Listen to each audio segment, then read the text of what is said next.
আপোনালোক সকলৰ বাবে খুবেই ভাল খবৰ আপোনালোকৰ বাবে গ্ৰেড 4 পোষ্ট মুকলি কৰি দিছে আপোনালোকে যদি ইচ্ছুক প্ৰাৰ্থী হয় তেন্তে আবেদন কৰিব পাৰিব আৰু আপোনালোকৰ ইয়াত কোনো ধৰণৰ এক্সাম নাই আৰু আপোনালোকৰ সিম্পল 8 পাস যিসকল 8 পাস হৈছে তেওঁলোকে এই পোষ্টৰ বাবে আবেদন কৰিব পাৰিব আৰু ইয়াত কিমান পোষ্ট আছে আৰু ইয়াত আপোনালোকৰ কোনো ধৰণৰ এক্সাম নাই আৰু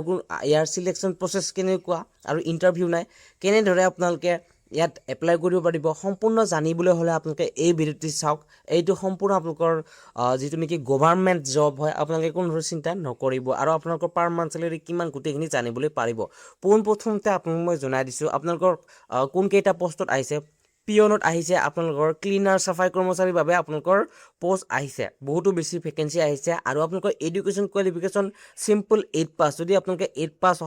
আউট হৈছে তেনেহলে আপোনালোকে এই পোষ্টৰ বাবে আবেদন কৰিব পাৰিব ৰিক্ৰুটমেন্ট অফিচটো হৈছে চিফ জুডিচিয়েল মেজিষ্ট্ৰেট তিনিচুকীয়া ফালৰ পৰা আহিছে আৰু পোষ্টৰ নাম আছে পিয়ন ক্লিনাৰ সাফাই কৰ্মচাৰী হয় টোটাল ভ্যাকেন্সি আছে আপোনালোকৰ 5টা ইয়াত কেটেগৰী আপোনালোকৰ জব গভৰ্ণমেন্ট জব হয় আৰু কোৱালিফিকেশ্যন আপোনালোকৰ সিম্পল 8 পাস যদি আপোনালোকে 8 পাস হৈছে তেনেহলে এই আপোনালোকে পোষ্টৰ বাবে আবেদন কৰিব পাৰিব এপ্লিকেশ্যন মোডটো হ'ব অফলাইন এপ্লিকেশ্যন ফি আপোনালোকৰ কোনো ধৰণৰ ইয়াত প্ৰয়োজন নাই ষ্টাৰ্টিং ডেট হৈছে আপোনালোকৰ 10 জুনৰ পৰা আৰম্ভ হৈ আপোনালোকৰ 25 জুনলৈকে থাকিব আৰু আপোনালোকৰ হাতত মাত্ৰ আপোনালোকৰ 4 দিন আছে আপোনালোকে এই 4 দিনৰ আগত আপোনালোকে এই পোষ্টৰ বাবে আবেদন কৰিব পাৰিব ভ্যাকেন্সি ডিটেইলছ দিয়া আছে আপোনালোকে এটা চাব পাৰিব পিয়নৰ কাৰণে নাম্বাৰ অফ পোষ্ট 3 দিয়া আছে ক্যাটাগৰী ওয়াইজ ভ্যাকেন্সি দিয়া আছে আনৰিজাৰ্ভৰ কাৰণে দুটা ওবিসি এমওবিসিৰ কাৰণে এটা দিয়া আছে যিসকল এসসি এসটি হয় তেওঁলোকে কিন্তু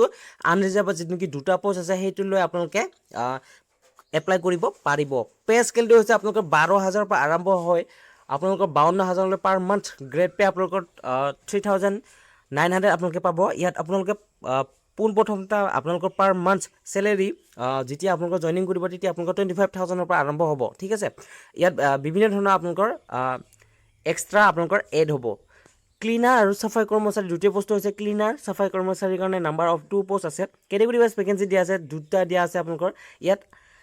আৰু ইয়াত আপোনালোকৰ কেবল ইয়াত আনৰিজাৰ্ভৰ কাৰণে দিয়া আছে পে স্কেলটো হৈছে আপোনালোকৰ 12000 পৰা আৰম্ভ হৈ 52000 লৈকে পাব ঠিক একে ধৰণে আপোনালোকৰ গ্ৰেড পেটো 3900 টকা হয় আৰু ইয়াত আপোনালোকে পোনপ্ৰথম দিয়ে এচআৰ গোটেইখিনি মিলাই পেলাই আপোনালোকে 25000 ৰ পৰা আৰম্ভ হ'ব ঠিক আছে এলিজিবিলিটি ক্ৰাইটেৰিয়া কেনেকুৱা কি গোটেইখিনি জানিবলৈ হলে আপোনালোকে সম্পূৰ্ণকৈ চাওক আৰু যদি আপোনালোকে ভিডিওটো ভাল পাইছে তেনেহলে লাইক কমেন্ট শেয়াৰ কৰিবলৈ একেবাৰে নাপাহৰিব আৰু যদি আপোনালোকে এই চেনেলটোলৈ পোনপ্ৰথমবাৰৰ বাবে আহিছে তেনেহলে সাবস্ক্ৰাইব কৰিবলৈ একেবাৰে নাপাহৰিব এডুকেশ্যন কোৱালিফিকেশ্যন আপোনালোকৰ মিনিমাম 8 পাস হ'ব লাগিব আৰু যদিহে আপোনালোকে 12 পাস আউট হৈছে তেনেহলে আপোনালোকে এই পোষ্টৰ বাবে আবেদন কৰিব পাৰিব যদি আপোনালোকে গ্ৰেজুৱেট পাস হৈছে তেনেহলে নোৱাৰিব কাৰণ ইয়াত 8 to 12 দিয়া আছে আপোনালোকৰ মিনিমাম আপোনালোকৰ 8 পাস আৰু ম্যাক্সিমাম হৈছে 12 পাস ঠিক আছে এডুকেশ্যন কোৱালিফিকেশ্যন যদি আপোনালোকে গ্ৰেজুৱেট হৈছে পোষ্ট গ্ৰেজুৱেট হৈছে তেনেহলে এই পোষ্ট কেইটাৰ বাবে আপোনালোকে আবেদন কৰিব নোৱাৰিব আৰু আপোনালোকৰ নেশ্যনেলিটি ইণ্ডিয়ান হ'ব লাগিব ঠিক আছে ভাৰতবৰ্ষৰ নাগৰিক হ'ব লাগিব এজ লিমিট আপোনালোকৰ 1 জানুৱাৰী 2026 লৈ কাউণ্ট কৰা হ'ব আৰু মিনিমাম এজ দিয়া আছে 18 পৰা আপোনালোকৰ 18 হয় আৰু ম্যাক্সিমাম এজ আপোনালোকৰ 40 বছৰ আৰু ইয়াত আপোনালোকৰ এসসি এসটি ৰিলেক্সেশন পাব এসসি এসটি হকলে 5 ইয়াৰ্স পাব ওবিসি হকলে 3 ইয়াৰ্স পাব পিডব্লিউডি হকলে ইয়াত 10 ইয়াৰ্স পাব এজ ৰিলেক্সেশন আপোনালোকৰ ইয়াত থাকিব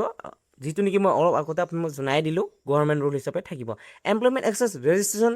আপোনালোকৰ সাৰ্টিফিকেট থকাটো অতি প্ৰয়োজনীয় যদি আপোনালোকৰ এই সাৰ্টিফিকেট নাই তেনেহলে আপোনালোকে এতিয়া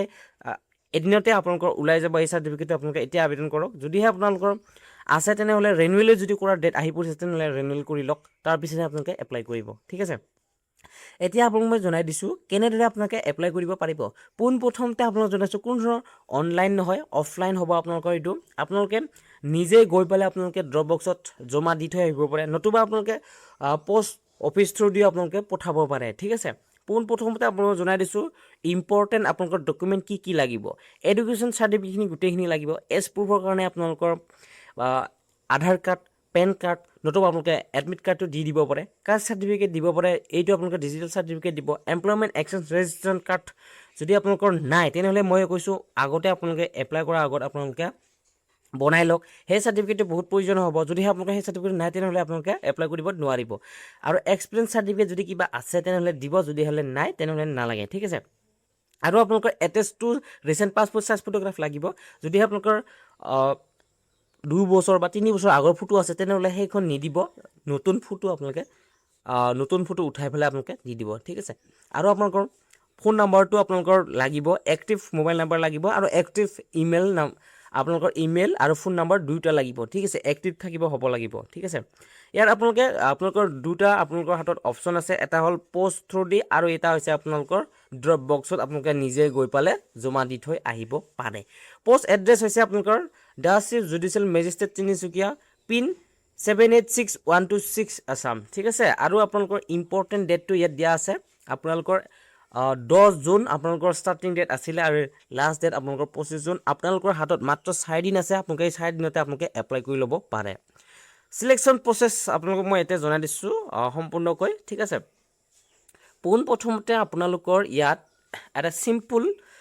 এটা ইণ্টাৰভিউ হ'ব তাৰ পিছত আপোনালোকৰ ফাইনেল সিলেকশ্যন হ'ব ঠিক আছে আৰু আপোনালোকে যদি এই পোষ্টৰ বাবে ইচ্ছুক হয় তেনেহ'লে এই ভিডিঅ'ৰ ডিছক্ৰিপশ্যনত আপোনালোকে ইয়াৰ এপ্লিকেশ্যন ফৰ্মৰ লিংক পাব আপোনালোকে ডাউনলোড কৰি প্ৰিণ্ট কৰি আপোনালোকে ফৰ্ম ফিল আপ কৰিব পাৰে আৰু যদিহে আপোনালোকে ADRE 3.0 বাবে পঢ়িব বিচাৰিছে তেনেহ'লে আপোনালোকে এই ভিডিঅ'ৰ ডিছক্ৰিপশ্যনতে এখন কিতাপ দিয়া আছে আপোনালোকে কিতাপকেইখন অৰ্ডাৰ কৰি পঢ়িব পাৰে ধন্যবাদ